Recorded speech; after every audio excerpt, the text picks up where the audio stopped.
Senator Tammy Duckworth didn't just ask policy questions. She exposed a dangerous gap in America's Asia strategy. At a tense confirmation hearing, Duckworth pressed Marco Rubio on whether the U.S. actually understands ASEAN. And the answer mattered more than most people realize. Senator Duckworth. Thank you, Mr. Chairman. I just want to say, Senator Rubio, I want to start off by noting for the record that when I first got to the Senate and I was in my first year and you just run for president and I didn't think you would know who I was pregnant with my daughter and trying to change Senate rules so that I could bring her onto the floor so I could do my job and vote because I can't come through the normal back door to vote because there's stairs there and it's not accessible for wheelchairs.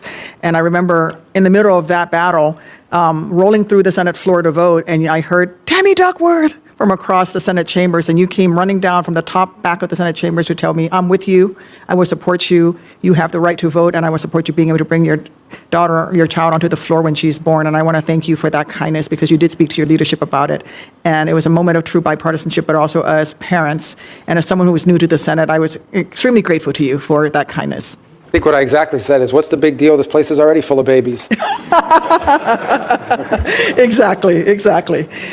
So I want to touch on a topic we discussed last month. Thank you for sitting down with me. I always appreciate the opportunity to sit down with nominees. I appreciate also your earlier response to Senator McCormick about Americans detained abroad and your commitment to tackling this head on. As you and I also discussed last month, I appreciate your attention and commitment to addressing the case of Illinoisans in particular that we discussed as well. Thank you for that. Another topic, you already touched on some of the issues in the Indo-Pacific, particularly around the PRC and the DPRK, but I'd like to dive back into the issue of ASEAN and the ASEAN nations. Since coming to the Senate, I make a point of visiting Southeast Asia annually to reinforce our friends and partners there, and those that we want to become our friends and partners there, that the United States, and particularly those of us in the Senate, care deeply about these long-standing historic relationships and making sure that those relationships live up to their potential. And as you know, respect for ASEAN centrality has been a core part of our foreign policy in that region. In fact, the first Trump administration's Indo-Pacific strategy correctly emphasized ASEAN centrality as an important principle. Unfortunately, not all of President Trump's nominees this time seems to grasp the importance or in fact know what ASEAN is. Yesterday, I was distinctly unimpressed when questioning Secretary of Defense nominee Hegseth then he could not mention a single nation in ASEAN, particularly shameful when we have at least two major non-NATO allies in the bloc, one of which, Thailand, is the longest treaty alliance that the United States has at over 190 years long. What can you share with us today about how you would approach ASEAN as a whole and with individual member states to capitalize on some of the key opportunities and challenges facing the region? I know you've spoken about the Philippines, but can you build on that? Sure. ASEAN, the first thing is the group's utility begins by the fact that through its 10 members, they've also, I believe, have 5 or maybe it's 6 free trade agreements now with neighboring countries as well. Look, we have to be very pragmatic in our approach and how we prioritize it. I think the group will always struggle to coordinate unanimity on the issue of their relationship with China. Okay, if you look at the continental, Laos, Myanmar, Cambodia, because of their geographic presence, because of history, they lean a little bit more in the Chinese direction and other countries do not. I think it would be a mistake for us to sort of make it as a condition of our engagement with ASEAN to say, you must pick a side and you must pick a side now. Are you with them or are you with us? I think what I can safely say is that the overwhelming and vast majority of the nation states in ASEAN, if not maybe all, do not want to live in a region in which China is the predominant power and they are viewed as tributary states to Beijing, and welcome U.S. engagement in the region as both an economic and defense counterweight. And so I think we need to view this as, it would be a mistake to go in with sort of a Cold War mentality of pick a side and pick a side now. I think the broader approach is to say they have a vested interest in us being involved. We have a vested interest as an Indo-Pacific nation in involving ourselves through this forum and finding opportunities both holistically through the 10 nations and individually through whatever bilateral opportunities present itself. Earlier, you may not have been here, but I was asked a question about Thailand, and there is a group of Uyghurs that are in Thailand that they're saying may be deported. And I said, this is one of our strongest, longest relationships in the region, and maybe one of the longest and strongest in the world. And that's where these relationships really come to bear. Not to browbeat them in a public forum, but through strong diplomacy and using the benefit of that relationship to go to Thailand and see if we can't get them to not deport these people into the hands of Chinese authorities, knowing the atrocities that have been committed. So that's a value added to this relationship. That is a bilateral relationship we have with Thailand. It's not the one we're going to have with every country in the region, but I do think the forum serves as a useful platform for us to be able to engage the region and individually these countries.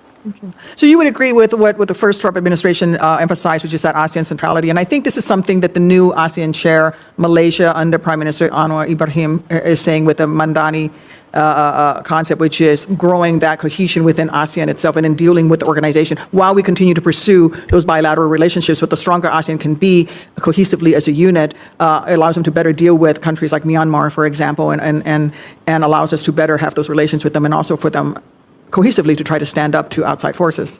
Well, one of the things that I think, and I think you saw this in the first Trump term, and we'll probably see again, is to the extent you see production sort of moving from China to other countries, some of these countries stand to benefit from that, assuming they themselves are not the target of some tariff or what have you. But I think there are benefits there in that regard. I would imagine that there are also some concerns they would share with us about maybe some of our other policies, economic or otherwise. But I do think it's an opportunity that provides some real economic development benefit opportunities for a number of the countries in ASEAN. We would hope all of them, but certainly some more than others because of alignment of interests. What I do think is we have to be realistic, and I just want to reiterate this because I think sometimes we go into these things viewing them with the lens of NATO or something else. The key component to understand is we are probably never going to have sort of a overwhelming majority consensus on the role China is going to play, but I do think you could argue that the vast majority of countries in this forum, if not all, do not want to live in a region in which China is the predominant, overwhelming power, and they all are viewed as sort of tributary states. They are not interested in that, and they view the United States as a very logical and welcome economic and defense counterweight to that. Yeah. And I do think that even the mainland ASEAN nations that, as you, in your words, lean more towards China, have suffered.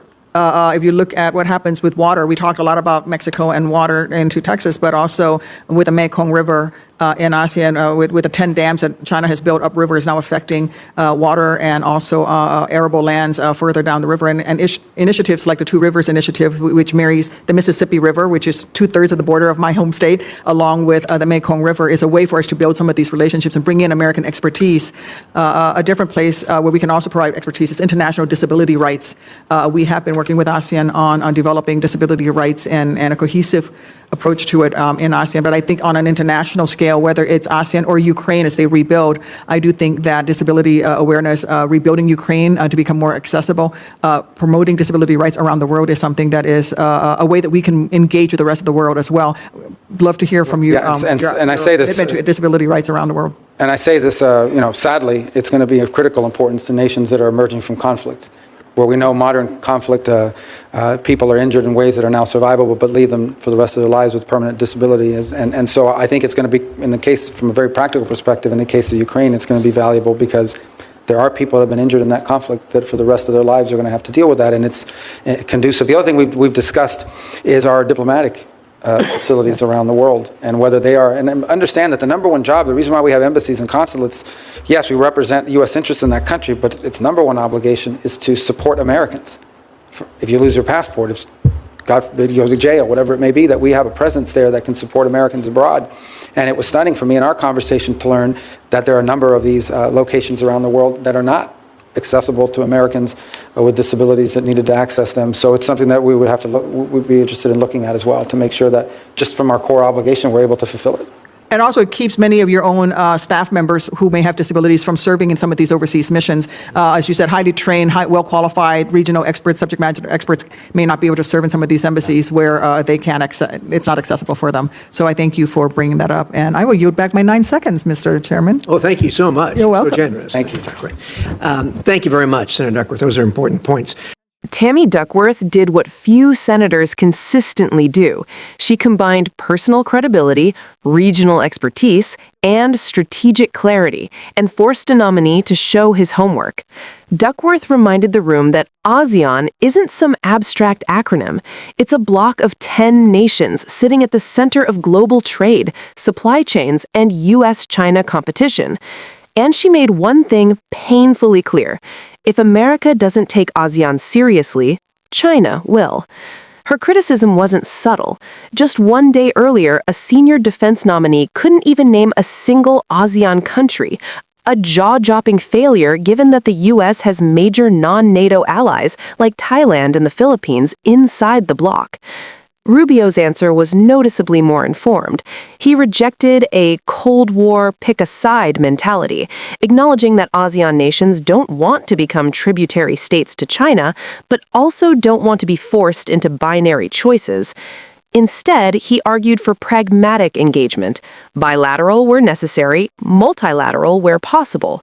Duckworth pushed further, highlighting water security on the Mekong River, disability rights diplomacy, and the basic fact that U.S. embassies still aren't accessible to Americans with disabilities. That's not ideology, that's competence. This exchange revealed a deeper truth. Foreign policy isn't just about power, it's about understanding the region you're trying to influence. And in this moment, Duckworth looked like the adult in the room.